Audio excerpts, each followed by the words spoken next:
Halo teman-teman, nama saya Ida dari IKIP PGRI Semarang. Hai teman-teman, nama saya Rizka Oktaviana Pistanti. Saya juga dari IKIP PGRI Semarang. Halo, nama aku Yusri Wahyuni Pistanti. Saya dari IKIP PGRI Semarang.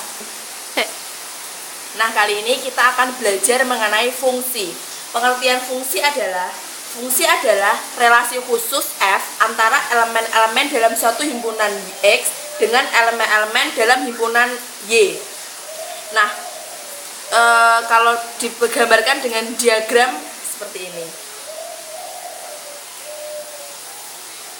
di mana ini adalah himpunan X dan ini adalah himpunan Y. Di mana di himpunan X ada 1, 2, 3, 4 dan himpunan Y ada A, B, C, D.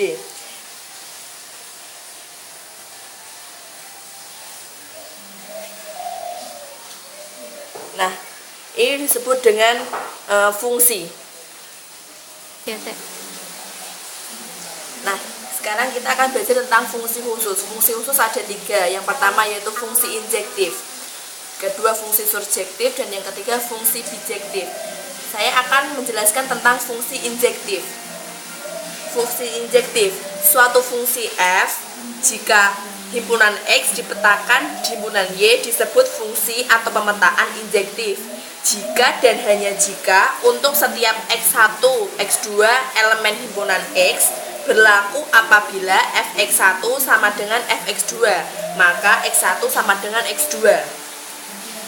F adalah fungsi injektif jika dan hanya jika untuk semua X1, X2 elemen himpunan X, Fx1 sama dengan Fx2, maka X1 sama dengan X2.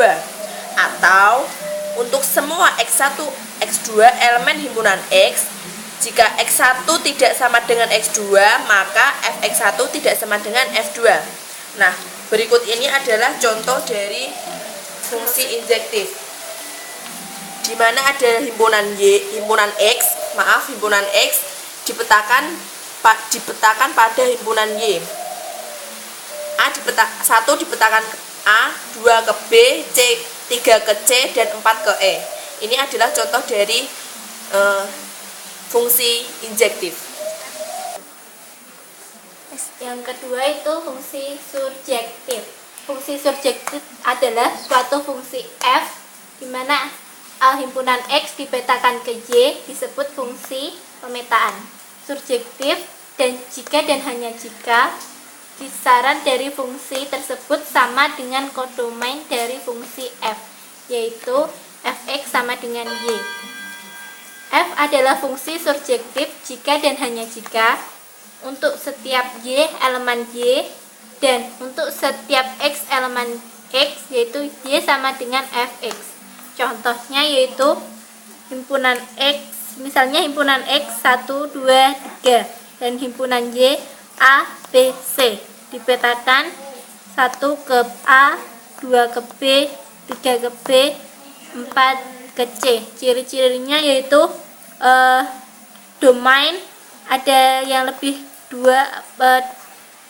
himpunan domain ada yang dipetakan 2 ke himpunan Y. Untuk fungsi yang ketiga yaitu fungsi bijektif. Suatu fungsi F di mana himpunan X dipetakan ke himpunan Y disebut fungsi atau pemetaan bijektif jika dan hanya jika fungsi F tersebut adalah fungsi yang injektif sekaligus fungsi surjektif. Di sini dapat kita lihat ada gambar himpunan X yang elemennya 1, 2, 3, 4 dan himpunan Y elemennya A, B, C, dan D. 1 dipetakan ke A, 2 dipetakan ke B, 3 dipetakan ke C, dan 4 dipetakan ke D. Fungsi ini disebut fungsi bijektif karena merupakan fungsi injektif sekaligus fungsi surjektif. Maka pada suatu fungsi bijektif, setiap elemen dalam domain mempunyai tepat satu bayangan dan setiap elemen dalam kodomain juga mempunyai tepat satu prabayangan. Oleh karena itu, fungsi bijektif seringkali disebut juga dengan korespondensi satu-satu. Nah, itu tadi penjelasan tentang fungsi dari kami. Apabila nanti ada pertanyaan dan komen, kita tunggu ya di link Komen kami sini. di sini.